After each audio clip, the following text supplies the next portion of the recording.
بسم اللہ الرحمن الرحیم۔ اللہ اس کے چہرے کو روشن کرے جو حدیث سن کر آگے پہنچائے۔ حدیث نبی صلی اللہ علیہ وآلہ وسلم۔ حضرت ابو سعید خدری رضی اللہ تعالیٰ عنہ سے روایت ہے، ایک آدمی نے نبی صلی اللہ علیہ وآلہ وسلم کی خدمت میں حاضر ہو کر سوال کیا، کون سا انسان افضل ہے؟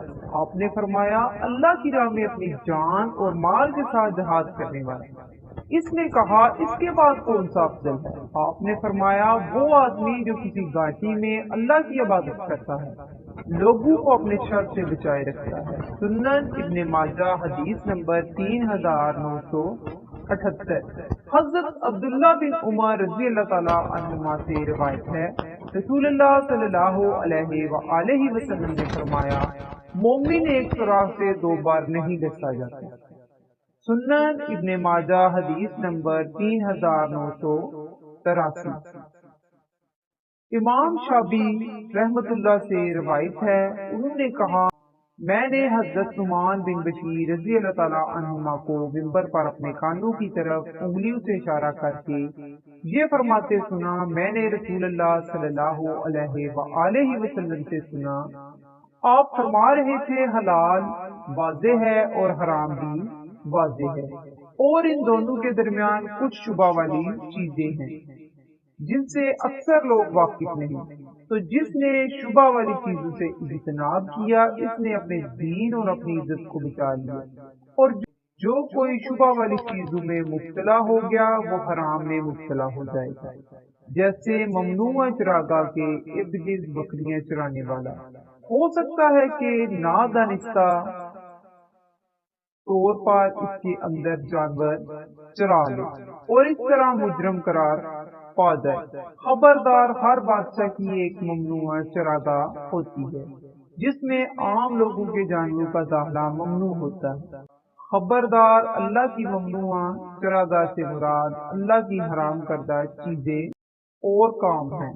سن لو، جسم میں گوشت کا ایک ٹکڑا ہے، اگر وہ صحیح ہو تو سارا جسم صحیح ہوتا ہے، اگر وہ خراب ہو جائے تو سارا جسم خراب ہو جاتا ہے۔ سنو، وہ دل ہے۔ سنن ابن ماجہ حدیث نمبر 3984۔ حضرت معقل بن یسار رضی اللہ تعالیٰ عنہ سے روایت ہے، رسول اللہ صلی اللہ علیہ وآلہ وسلم نے فرمایا، قتل و غارت اور فتنوں کے ایام کے دوران میں عبادت کرنا ایسے ہے جیسے میری طرف ہجرت کرنا۔ سنن ابن ماجہ حدیث نمبر 3985۔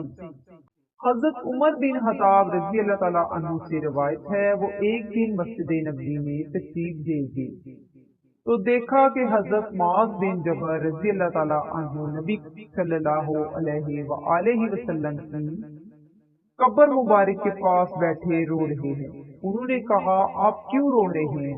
حضرت معاذ رضی اللہ تعالیٰ عنہ نے فرمایا، مجھے رسول اللہ صلی اللہ علیہ وآلہ وسلم سے سنے ہوئے ایک ارشاد کی وجہ سے رونا آ رہا ہے۔ میں نے رسول اللہ صلی اللہ علیہ وآلہ وسلم سے سنا، آپ فرما رہے تھے، تھوڑا سا دکھاوا بھی شرک ہے، اور جو کوئی اللہ کے کسی دوست سے دشمنی رکھتا ہے وہ گویا اللہ تعالیٰ کے خلاف اعلان جنگ کرتا ہے۔ اللہ تعالیٰ کو وہ گمنام متقی نیک لوگ پسند ہیں جو غیر حاضر ہیں تو انہیں تلاش نہیں کیا جاتا، اگر موجود ہوں تو انہیں بلایا نہیں جاتا، نہ انہیں پہچانا جاتا ہے۔ ان کے دل ہدایت کے چراغ ہیں، وہ ہر ایک غبار آلود تاریک فتنے سے نکل جاتے ہیں اور فتنوں سے متاثر ہو کر گمراہ نہیں ہوتے۔